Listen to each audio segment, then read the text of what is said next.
Introduction. In a world that grows noisier by the day, where distractions multiply and stress seeps into every corner of our lives, the wisdom of Stoicism stands like a lighthouse against the storm. Born in ancient Greece and carried forward by thinkers like Seneca, Epictetus, and Marcus Aurelius, Stoicism is not some dusty philosophy confined to history books. It is a practical guide for daily living. These were men who faced war, exile, slavery, and the crushing weight of empire, yet their words endure because they speak to a timeless truth. Peace and power are found not in what happens to us, but in how we choose to respond. Today, the same principles that guided emperors and slaves can help us navigate the chaos of modern life. Whether it's the pressure of career demands, the unpredictability of relationships, or the storms of our own minds, Stoicism offers a set of tools, 12 timeless lessons that can transform turmoil into tranquility, weakness into resilience, and fear into clarity. This is not about suppressing emotion or detaching from life. It is about living deeply, with courage, wisdom, and balance. Join us as we explore these 12 powerful lessons, each one a stepping stone toward building an unshakable life. Lesson 1: Focus on what you can control. The first and most fundamental Stoic teaching is simple, yet endlessly powerful: distinguish between what is within your control and what is not. Epictetus opened his Enchiridion with this truth, reminding us that our thoughts, choices, and actions are ours to command, but fortune, fate, and the behavior of others are not. The man who spends his energy railing against traffic, gossip, or misfortune is like a sailor cursing the wind. He cannot stop the storm, but he can steer his ship. The Stoic learns to direct his will where it matters most, on himself. In practice, this lesson changes everything. When you catch yourself worrying about the opinion of others, pause and ask, is this in my control? Their judgment is not, but your response to it is. When plans fail or fortune shifts, resist the instinct to rage against the world. Instead, shift your focus inward on how to adapt, how to endure, how to act with virtue in the face of challenge. Imagine the strength of someone who refuses to waste a drop of energy on what lies beyond their reach. They become unshakable, not because life is easy, but because they no longer fight battles they cannot win. This is the beginning of Stoic freedom. Lesson 2: Master your emotions. The Stoics never denied the existence of emotions. They knew fear, anger, grief, and desire as deeply as anyone else. But they warned that when emotions rule unchecked, reason becomes enslaved. Seneca compared anger to a fire: once it escapes its hearth, it consumes everything in its path, including the one who ignited it. To master your emotions does not mean to bury them or pretend they do not exist. It means to notice them, name them, and then choose your response instead of being dragged like a prisoner by impulse. Think of a soldier on the battlefield who panics and charges blindly. He endangers himself and his comrades. Now think of one who feels fear but steadies his breath, observes the field, and acts with discipline. Both feel the same emotion, but one is enslaved, the other is master. In daily life, This mastery may be as simple as pausing before replying to a cruel remark, or as profound as refusing to let grief collapse you when life deals its inevitable blows. Marcus Aurelius wrote, "You have power over your mind, not outside events. Realize this, and you will find strength. Emotions may knock on your door, but you decide whether to invite them in for a feast or let them pass quietly by." The Stoic learns to feel deeply, yet live freely. Lesson 3: The shortness of life. The Stoics constantly reminded themselves that life is brief. Not to depress the spirit, but to sharpen it. Seneca wrote an entire essay titled On the Shortness of Life, where he argued that life is not short, it only seems so because we waste so much of it. Hours slip away in worry, in resentment, in chasing possessions that never satisfy. Marcus Aurelius would wake each day reminding himself that he might not live to see the next. Far from being morbid, this practice gave him urgency. It stripped away procrastination and reminded him to live with integrity in each passing moment. Think of how often we say, "I'll be happy when I get the job, when I buy the house, when people finally respect me." But the Stoics saw this as a dangerous illusion, because tomorrow is never guaranteed.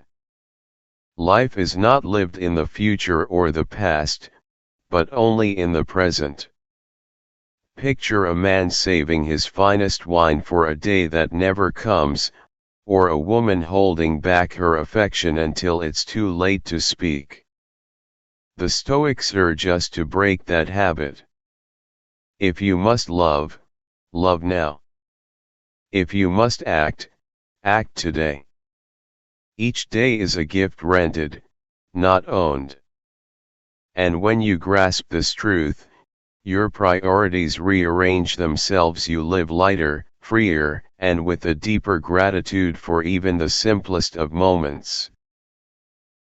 Lesson 4: Control what you can, release what you can't. At the heart of Stoicism lies a single distinction that unlocks peace: what is within your control, and what is not.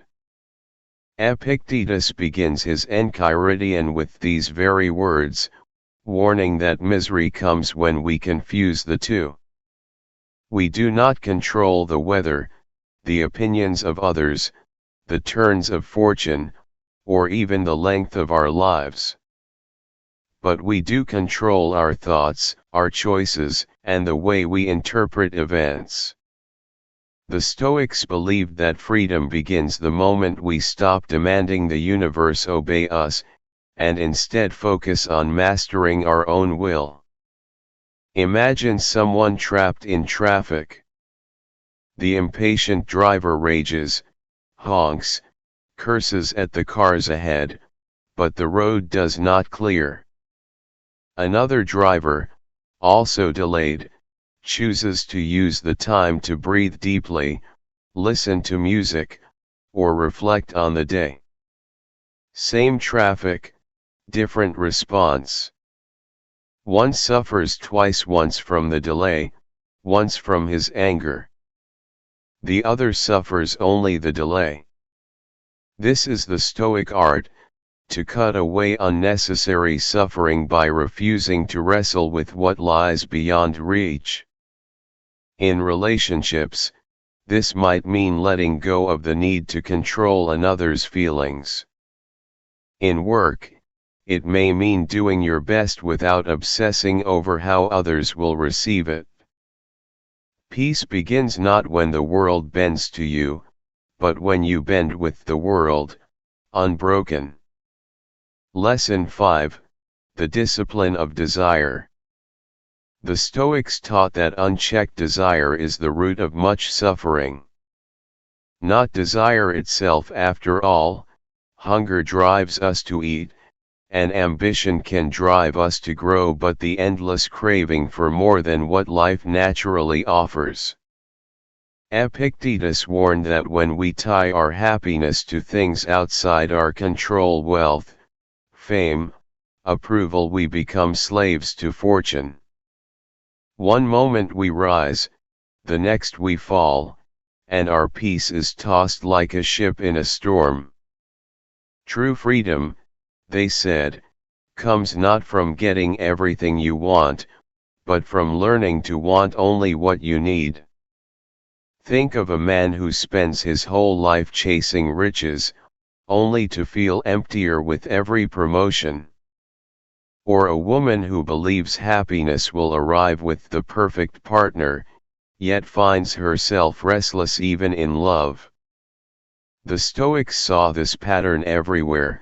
Desire creates expectation, and expectation often breeds disappointment. Their solution was not to renounce life or reject joy, but to practice moderation and gratitude. Instead of asking, "What am I lacking?" they urged us to ask, "What do I already have that others pray for?" A warm meal, a safe shelter, a body capable of movement, a mind capable of thought, these are treasures often invisible until they are gone. By disciplining desire, we transform from beggars chasing happiness into kings content with the present. Lesson 6: The value of adversity. To the Stoics, adversity was not an enemy but a teacher. Seneca reminded us that fire tests gold and adversity tests men. Hardship, pain, and challenge are the training grounds of character. Without resistance, strength cannot grow. Just as an athlete cannot become stronger by lifting feathers, the soul cannot become resilient by living in comfort alone. The Stoics believed that every trial was a chance to practice virtue, patience, courage, self-control, and wisdom. Instead of asking, "Why me?" they asked, "What is this moment training me for?" Think of Marcus Aurelius, ruling an empire while plagued by war, betrayal, and disease. Yet in his meditations, he wrote not with bitterness but with calm reflection, using each challenge to refine his understanding of life. Or picture Epictetus, born a slave, crippled by his master, who still rose to become one of the greatest teachers of philosophy. For the Stoics, the wound was not a curse but a passage into strength. Even in modern life, the same truth applies. The setback at work teaches humility. The heartbreak teaches resilience. The illness awakens gratitude. Adversity is not pleasant, but it is purposeful. To resist it is to miss the lesson, to embrace it is to grow beyond it. Lesson 7: The power of perspective. The Stoics taught that events themselves are neutral, it is our judgment of them that creates suffering or peace.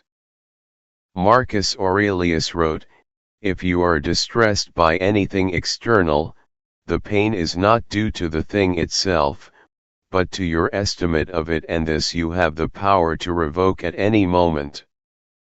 This teaching is radical because it shifts power from the world to our minds.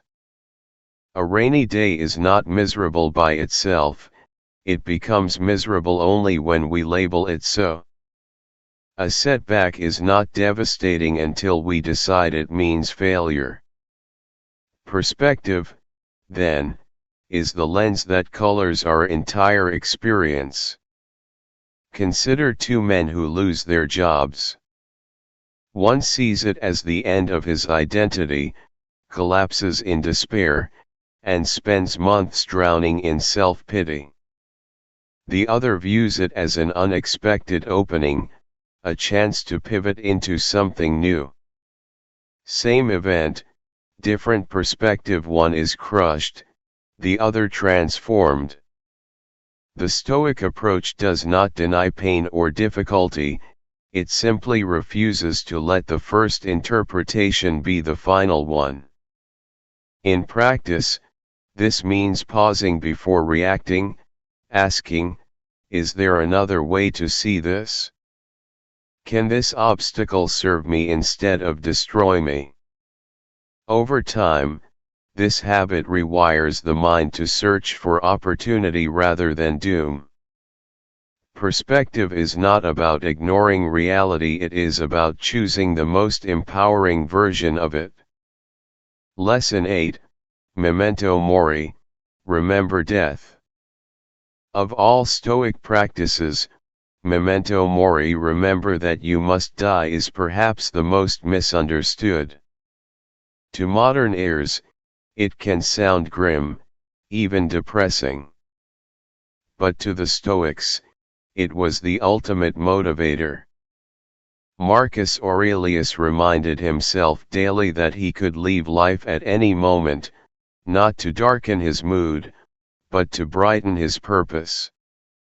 Death, he argued, is not an enemy to be feared but a truth to be acknowledged. When we keep mortality close, procrastination loses its grip, grudges feel small, and each day becomes infinitely more valuable. Think of a man who ignores his children, promising he will spend time with them someday. Or a woman who stores away her dreams, believing she will chase them once life slows down. Memento Mori interrupts this illusion. It whispers, you may not have someday. You have only today. Far from making life bleak, this realization makes it vivid. The laughter of a friend, the taste of a meal, the silence of the night all become treasures when we remember they are not guaranteed. The Stoic does not dwell morbidly on death but uses its shadow to illuminate life. In practice, this means living as though each day matters, because it does. To remember death is not to give up on life, it is to finally, truly live it. Lesson 9, live according to nature. The Stoics often spoke of living according to nature, a phrase that can sound vague until we unpack it. To them, nature was not just the trees, rivers, or skies, it was the order of the universe, the way things are designed to function. Human beings, they believed, are rational and social creatures. To live according to nature means to live with reason as your guide and virtue as your compass. It is to align your life with truth, justice, courage, and wisdom, rather than chasing desires that pull you away from your true purpose. Consider a knife, its nature is to cut. A dull knife that cannot cut is failing its nature. In the same way, when a person abandons reason, betrays justice, or chooses selfishness over community, they live against their nature. The Stoics urged us to remember that our highest fulfillment does not come from possessions or status, but from living as the beings we are meant to be: rational, virtuous, and cooperative. In modern life, this could mean refusing to cheat for short-term gain, even if everyone else does. It could mean making decisions not based on greed, but on what is just and sustainable. To live according to nature is to live in harmony with yourself, with others, and with the world around you. When we align with that order, we stop swimming against the current and start flowing with life itself. Lesson 10, Practice voluntary discomfort. One of the most counterintuitive Stoic practices is the deliberate embrace of discomfort. At first glance, it seems odd. Why would anyone willingly make life harder? But the Stoics understood a deep truth: resilience isn't built in comfort, it's built in challenge. If you only know warmth, the cold destroys you. If you only know luxury, the smallest inconvenience shakes you. But when you intentionally expose yourself to discomfort by fasting, sleeping on the floor, taking a cold shower, or walking instead of driving, you train your mind to separate needs from wants, strength from weakness. Seneca wrote about occasionally wearing rough clothing or eating the simplest of meals, then asking himself, "Is this what I feared?" The lesson is powerful. Most of what we dread is survivable, even trivial.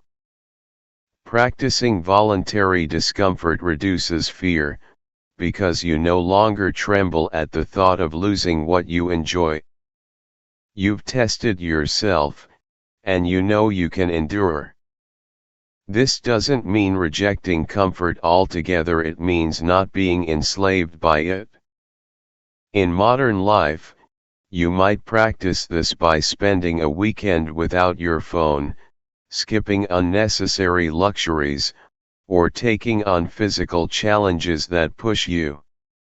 Each time you do, you're teaching your mind the most freeing Stoic truth: happiness isn't tied to external conditions, it's tied to your ability to adapt.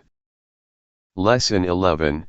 Remember mortality, memento mori. Few ideas in Stoicism are as misunderstood yet as transformative as memento mori. Remember, you must die. At first, it sounds grim, even morbid. Why would anyone want to dwell on death? But to the Stoics, this reflection wasn't about fear, it was about urgency. Life is short, uncertain, and fragile. Every day that passes is a day you will never get back. By remembering mortality, you don't fall into despair, you awaken to the reality that this moment is precious. Marcus Aurelius wrote, "You could leave life right now. Let that determine what you do, say, and think." This wasn't an invitation to gloom but to presence. How many times have we wasted a day in anger, or let petty frustrations ruin our mood, forgetting how finite our time is? By reflecting on death, you gain clarity on what truly matters. Arguments shrink. Grudges dissolve. Small joys grow brighter. Imagine being told you had a month left. Would you waste it scrolling endlessly, gossiping, or chasing empty recognition? Or would you cherish loved ones, create something meaningful, and savor each sunrise? The Stoic practice of memento mori is a call to live fully now. It sharpens your gratitude for the ordinary: a shared meal, laughter, even the quiet of your own breath. You don't control how long you'll live, but you control how deeply you live. Mortality isn't a curse, it's the very thing that gives life its beauty. Lesson 12. Live in harmony with nature. At the heart of Stoicism lies one of its deepest teachings: live in accordance with nature. But what does this really mean? It's not simply about walking in forests or admiring sunsets, though those are beautiful ways to connect with the world. For the Stoics, nature meant both the natural order of the universe and your own true nature as a human being. To live in harmony with nature is to understand what you can and cannot control, to align your life with reason, virtue, and purpose, instead of fighting endlessly against reality. Marcus Aurelius often reminded himself that humans are born to live for one another, to act justly, and to accept what life brings without rebellion.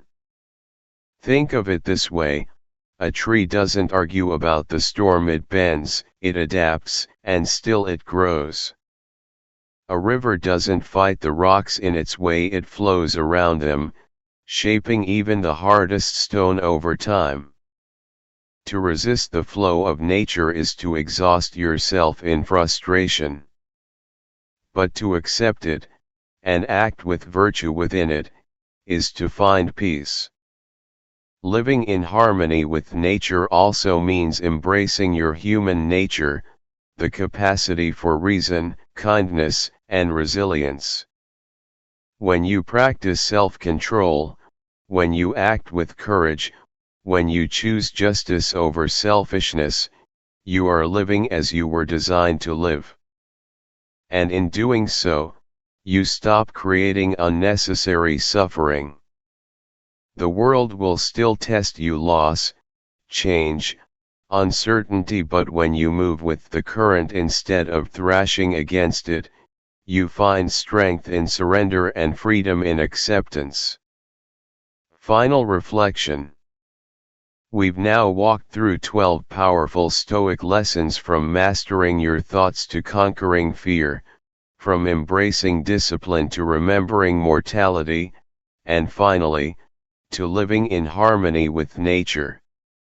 These aren't just abstract ideas, they are living practices, tools for everyday life. And like any skill, their power grows the more you use them. Life will continue to bring storms. But with Stoic wisdom, you no longer need to be swept away. You can stand as the calm in the chaos, the anchor in the waves, the one who chooses clarity over confusion and strength over despair. At Sculpted Grace, we believe that wisdom isn't meant to stay